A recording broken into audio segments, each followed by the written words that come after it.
C'est ce qu'on attendait depuis des années, pour 30 ans pour un certain nombre d'entre nous, et puis pour les plus jeunes depuis quelques années dans ce combat pour l'égalité qui a été mené.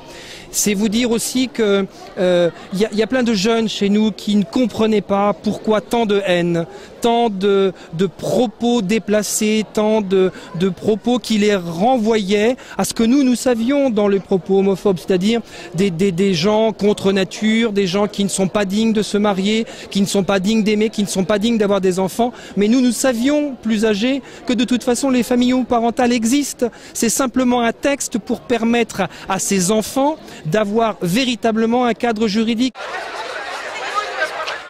Et à tous ces jeunes lesbiennes, gays, bi, trans qui se sont sentis salis, insultés, vous n'avez rien à vous reprocher.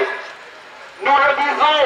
Je suis ému et fier qu'une grande démocratie comme la nôtre ait enfin fait un pas indispensable vers l'égalité. Je crois qu'aujourd'hui, la loi est votée et j'appelle à la responsabilité de chacun de la respecter dans le cadre légal et de retourner vers une qualité du vivre ensemble qui fait la force de notre ville et de notre pays.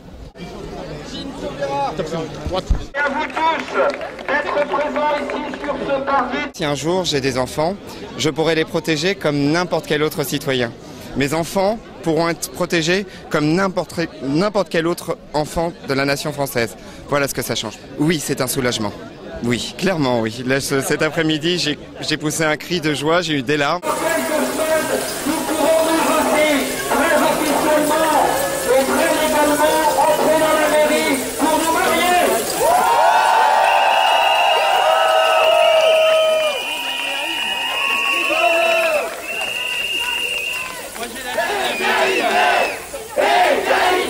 Le Conseil constitutionnel ne pourra pas revenir sur l'article 1, c'est-à-dire l'ouverture du mariage.